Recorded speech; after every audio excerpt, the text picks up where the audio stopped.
नमस्कार दोस्तों, कैसे हैं आप सभी। आशा करता हूँ अच्छे होंगे, स्वस्थ होंगे, मस्त होंगे और अपने पढ़ाई में व्यस्त होंगे। तो चलिए स्वागत करता हूँ आपका अपना यूट्यूब चैनल मैथ अड्डा सारण में। तो चलिए हम आज देखने वाले हैं इसके झा सर का सामान्य विज्ञान का वॉल्यूम 2 का प्रैक्टिस सेट 50 देखने वाले हैं। इसमें टोटल 52 प्रैक्टिस सेट है। कितना 52 प्रैक्टिस सेट है। उसके बाद टेस्ट योर सेल्फ है। तो ये सेट करने के बाद मात्र दो प्रैक्टिस सेट आप सभी के सामने रिमेन रहेगा। वो दो प्रैक्टिस सेट भी मैं करा दूंगा ताकि वो 52 कंप्लीट हो जाएगा। ठीक है। उसके बाद टेस्ट योर सेल्फ बचेगा। तो I think test yourself 15 है, जिसमें से एक मैं करा दिया हूँ, तो 14 टेस्ट योर सेल्फ वो भी मैं करा दूंगा। तो आप लोग से हाथ जोड़ के निवेदन है कि भाई लोग चैनल को सब्सक्राइब कीजिए अगर नए हैं तो, और वीडियो को लाइक कीजिए। आप लोग लाइक करने में बहुत कंजूसी करते हैं। ठीक है, आप लाइक कीजिएगा तो मेरा मनोबल बढ़ेगा और मैं कंटिन्यू ऐसे ही वीडियो आप सभी के सामने लेके हाजिर हूँगा। तो वीडियो को स्किप ना करें, वीडियो को पूरा देखें। तो चलिए बिना टाइम वेस्ट किए क्लास को शुरू करते हैं और आज का पहला क्वेश्चन देखते हैं। यदि साइकिल की गति दुगनी हो जाएगी तो गतिज ऊर्जा कितना हो जाएगा, ये हमसे पूछा गया। देखिए गतिज ऊर्जा क्या होती है। गतिज ऊर्जा बराबर होता है mv। गतिज ऊर्जा जो काइनेटिक एनर्जी होता है ये होता है हाफ mv²। बात को समझिएगा। अगर इसकी गति को दुगना कर दिया जाएगा तो क्या प्रभाव पड़ेगा, बात को समझिएगा। अगर काइनेटिक एनर्जी नॉर्मल है तो ऐसा है।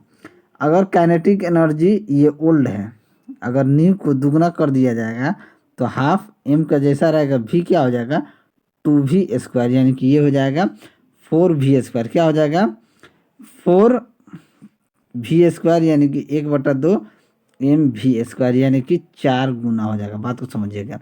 कितना गुना हो जाएगा, यानी कि 4 गुना हो जाएगा। ठीक है, तो ऑप्शन सी जो होगा ये आपका सही आंसर हो जाएगा।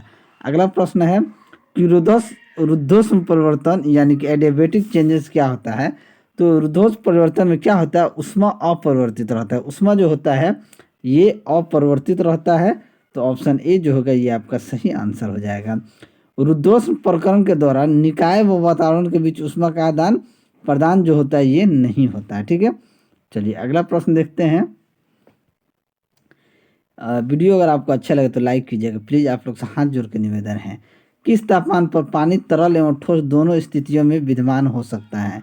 ठीक है, गांव देहात के लड़के हैं, सपोर्ट कीजिए। ठीक है, किस तापमान पर पानी तरल एवं ठोस दोनों स्थितियों में विद्यमान हो सकता है। देखिए किस किस बोल रहा है कि किस तापमान पर तरल और ठोस दोनों स्थितियों में विद्यमान हो सकता है। देखिए ये जो होता है ना, दोनों स्थितियों 0 डिग्री सेल्सियस पर तापमान जो होता है पानी तरल एवं ठोस दोनों स्थितियों में क्या हो सकता है, विद्यमान हो सकता है। तो ऑप्शन बी जो होगा ये आपका सही आंसर हो जाएगा। यहाँ पे मैं एक फॉर्मूला बता देता हूँ।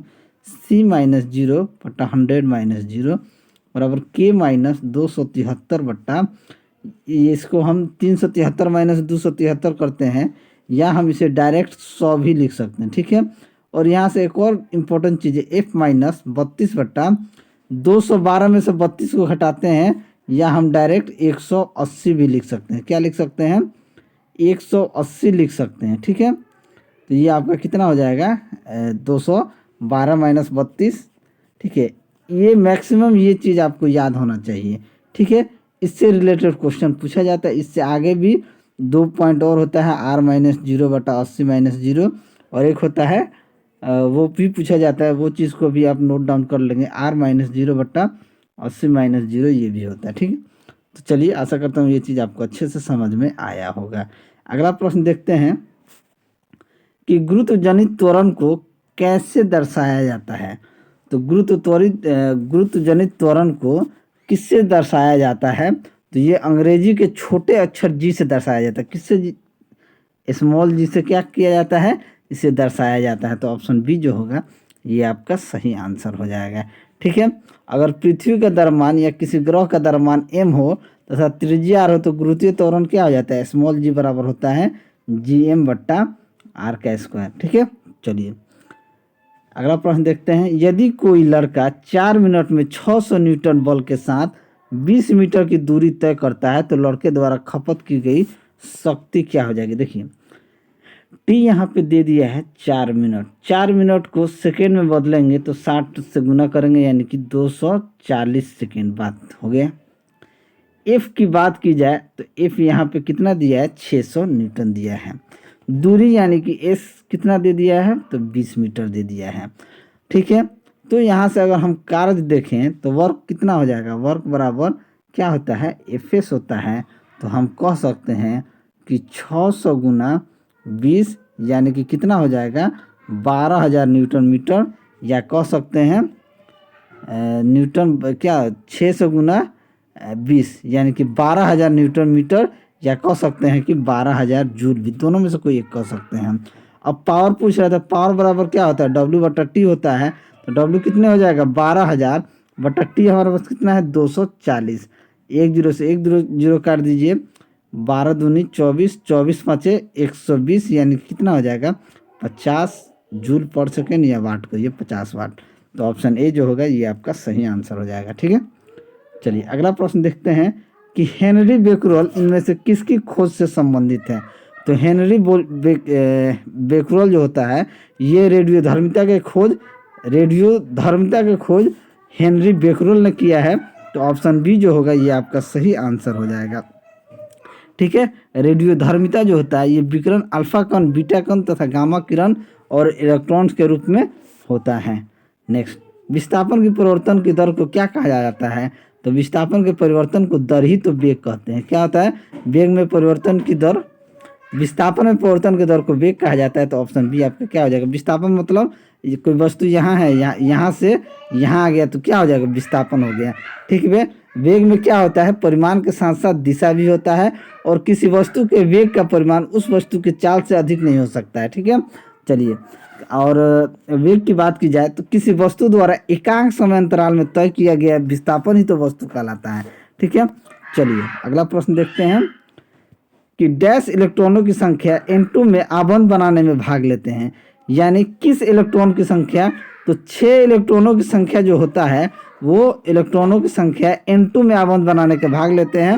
N2 में निर्माण में कुल 6 इलेक्ट्रॉन यानी कि 3 जोड़े भाग लेते हैं। ठीक है, चलिए अगला प्रश्न देखते हैं कि आधुनिक आवर्त सारणी में किन 2 आवर्त में प्रत्येक में 8 तत्व होते हैं। तो आधुनिक आवर्त सारणी में 2 और 3 आवर्त में प्रत्येक में कितने तत्व होते हैं, तो 8 तत्व होते हैं। तो ऑप्शन डी जो होगा ये आपका सही आंसर हो जाएगा। अगला प्रश्न देखते हैं कि बुयांसी का केंद्र हमेशा होता है, यानी कि उत्प्लावन बल का केंद्र कहाँ होता है। तो उत्प्लावन केंद्र जो होता है हमेशा विस्थापित द्रव के आयतन के केंद्र के संपाती होता है, यानी विस्थापित द्रव के आयतन के केंद्र के क्या होता है, संपाती होता है। तो ऑप्शन बी क्या हो जाएगा, आपका सही आंसर हो जाएगा। यदि उत्प्लावन बल की बात की जाए तथा दूसरा उत्प्लावन बल क्या होता है, उत्प्लावन बल तथा वस्तु द्वारा हटाए गए द्रव का भार बराबर हो तो उत्प्लावन केंद्र तथा विस्थापित द्रव के केंद्र एक दूसरे के क्या होते हैं, संपाती होते हैं। देखते हैं जैसे हम लोग कहते हैं कि तालाब में चाहे नदी में लोहे की कील डूब जाती है, जबकि लोहे के नाव जो है ये आपका तैरते रहती है। तो इसका कारण यही है कि उत्प्लावन बल के कारण ही ये संभव हो पाता है। चलिए, किसी तत्व की संयोजकता यानी शक्ति क्या कहलाती है। तो किसी तत्व की संयोजकता शक्ति जो होती है ये उसकी संयोजकता कहलाती है। तो ऑप्शन डी क्या हो जाएगा, आपका सही आंसर हो जाएगा। ठीक है, जैसे बात की जाए जैसे H2O में ऑक्सीजन का परमाणु हाइड्रोजन के 2 परमाणुओं से संयोग करता है, तो ऑक्सीजन की संयोजकता कितनी हो जाएगी, तो ऑक्सीजन की संयोजकता 2 हो जाएगी। ठीक है, चलिए अगला प्रश्न देखते हैं कि निम्न में से किस यौगिक में सबसे अधिक परमाणु होते हैं। तो सबसे अधिक परमाणु किस में होते हैं, HNO2, H2SO4 या CO2 या CHO2। देखिए H2SO4 में HNO2 में कितने परमाणु होंगे, तो इसमें 4 होंगे, CO2 में 3 होंगे, H2SO4 में 7 होंगे, और कैल्शियम हाइड्रोक्साइड में कितना होंगे, 5 होंगे। तो सबसे अधिक परमाणु किस में होंगे, तो सबसे अधिक परमाणु H2SO4 यानी कि सल्फ्यूरिक अम्ल में होंगे। तो ऑप्शन बी जो होगा ये आपका सही आंसर हो जाएगा। चलिए अगला प्रश्न देखते हैं कि इनमें से कौन सा पदार्थ गैस्ट्रिक अम्ल के एक संघटक के रूप में पेट में स्रावित नहीं होता है। तो सल्फ्यूरिक अम्ल जो होता है, सल्फ्यूरिक अम्ल गैस्ट्रिक अम्ल के एक संघटक के रूप में पेट में स्रावित नहीं होता है। तो ऑप्शन बी जो होगा ये आपका सही आंसर हो जाएगा। अब पेट में हाइड्रोक्लोरिक अम्ल पाए जाते हैं, आप समझते हैं उसको, ये करता है। ठीक है, नेक्स्ट, ए बी और ओ खून ग्रुप प्रणाली का आविष्कार किसने किया है? तो ए बी और ओ खून प्रणाली की खोज कार्ल लैंड स्टीनर ने किया है। किसने किया है? कार्ल लैंड स्टीनर ने किया है। तो ऑप्शन सी जो होगा ये आपका सही आंसर हो जाएगा। अगला प्रश्न देखते हैं कि एक कार पर्वतीय मार्ग से फिसल कर नीचे गिर जाती है, जमीन तक पहुंचने में उसे 0.7 सेकंड लगते हैं। मान लीजिए स्मॉल जी का मान 10 मीटर पर सेकंड स्क्वायर है, तो भूमि पर टकराने के दौरान इसकी गति क्या हो जाएगी? v बराबर क्या हो जाएगा? u plus G T. ठीक है, अब यहाँ पे t कितना दिया है? तो 0.7, u 0 है, v हमको ज्ञात करना है। u 0 हो गया, क्या हो गया? u 0, तो v बराबर क्या हो जाएगा? 10 गुना 0.7 यानी कि 7 हो जाएगा, 7 मीटर पर सेकेंड। तो ऑप्शन डी जो होगा ये आपका सही आंसर हो जाएगा। अगला प्रश्न है कि निम्न में से परजीवी पौधों का पहचान करें। तो परजीवी पौधा कौन होता है? तो अमर बेल जो होता है, अमर बेल एक पूर्ण स्तंभ परजीवी आवृतबीजी पौधा होता है। तो अमर बेल जो होता है ये परजीवी पौधा होता है। अमर बेल का तना पतला, दुर्बल तथा पीले रंग का होता है। इसका तना जो होता है पोषक के चारों ओर लिपट कर परजीवी मूल द्वारा भोजन, खनिज, लवण और जल प्राप्त करता है। चलिए अगला प्रश्न देखते हैं कि शरीर में उत्तकों का निर्माण होता है। शरीर में उत्तकों का निर्माण कहाँ होता है? तो शरीर, ये कई बार हम क्वेश्चन किए हैं कि शरीर में उत्तकों का निर्माण जो होता है ये प्रोटीन से होता है। प्रोटीन वृद्धि तथा मरम्मत के लिए क्या होते हैं? आवश्यक होते हैं। और प्रोटीन अमीनो अम्लों की क्या होती है? यौगिक होता है। विषम चुनिए, स्पाइवेयर, रूटकिस, एंटीवायरस या रैंसमवेयर। इसमें से सबसे अलग क्या हो जाएगा? तो एंटीवायरस जो है ये एक विशेष प्रोग्राम या कह सकते हैं सॉफ्टवेयर है एंटीवायरस, जो कंप्यूटर में हम लोग यूज़ करते हैं। तो ऑप्शन डी क्या हो जाएगा? सबसे अलग यही हो जाएगा। अगला प्रश्न देखते हैं कि कॉलम 1 को कॉलम 2 से सुमेलित कर नीचे दिए गए कूटों की सहायता से सही उत्तर का चयन कीजिए। तो सही उत्तर का चयन करना, द्राक्षा शर्करा क्या होता है? द्राक्षा शर्करा जो होता है ये आपका ग्लूकोज होता है। क्या होता है? ग्लूकोज होता है। फल शर्करा जो होता है ये फ्रक्टोज होता है। दूध शर्करा होता है ये लैक्टोज होता है। और चीनी की बात की जाए तो चीनी सुक्रोज होता है। और स्टीविया होता है प्राकृतिक स्वीटनर होता है। ठीक है, तो आप मिला लीजिएगा, जो आंसर आएगा वो कर लीजिएगा। ठीक है, चलिए अगला प्रश्न देखते हैं कि मलेरिया तथा डेंगू में निम्नांकित में से क्या उभयनिष्ठ नहीं है? ज्वार, मानव प्रजाति, मच्छर की काट, मच्छर प्रजाति। तो मलेरिया तथा डेंगू की बात की जाए तो मादा एनाफिलीज मच्छर को काटने से फैलता है। मलेरिया जो होता है ये मादा एनाफिलीज मच्छर से काटने से फैलता है। ठीक है, तो मच्छर उभयनिष्ठ क्या हो जाएगा? आपका ऑप्शन डी जो होगा मच्छर प्रजाति। तो ऑप्शन बी आपका क्या हो जाएगा? सही आंसर हो जाएगा। नेक्स्ट देखते हैं कि वनस्पति तेल के हाइड्रोजिनेशन में उत्प्रेरक कैटलिस्ट के रूप में डैश का प्रयोग किया जाता है। तो किसका प्रयोग किया जाता है? तो उत्प्रेरक कैटलिस्ट के रूप में निकेल का प्रयोग किया जाता है। तो ऑप्शन बी जो होगा ये आपका सही आंसर हो जाएगा। और अगला प्रश्न देखते हैं कि निम्नलिखित में से कौन सा नियम गैसों से संबंधित नहीं है? बॉयल का नियम, चार्ल्स का नियम, गेल-लूसा का नियम या फैराडे का नियम। तो फैराडे का नियम जो होता है ये गैस से संबंधित नहीं होता है। तो ऑप्शन डी जो होगा ये आपका सही आंसर हो जाएगा। ठीक है, चलिए नेक्स्ट अगला प्रश्न देखते हैं। अगला प्रश्न है कि ऊपर उठने वाली लिफ्ट के एक भार मापक यंत्र पर एक व्यक्ति खड़ा है, तो मापन स्केल क्या प्रदर्शित करेगा? तो क्या प्रदर्शित करेगा? जब लिफ्ट ऊपर की ओर एक समान त्वरण से जाती है तो लिफ्ट में स्थित पिंड का भार बढ़ा हुआ तथा जब नीचे आता है तो घटा हुआ प्रतीत होता है। तो यहाँ पे क्या हो जाएगा? वो अधिक वजन को शो करेगा। तो ऑप्शन सी जो होगा ये आपका सही आंसर हो जाएगा। अगला प्रश्न देखते हैं, इसको भी सूची 1 से सूची 2 को मिलाना है। कह रहा है प्रकाश की विद्युत तीव्रता क्या होती है? तो ये प्रकाश की विद्युत तीव्रता ये प्रकाश की आयाम हो जाएगा।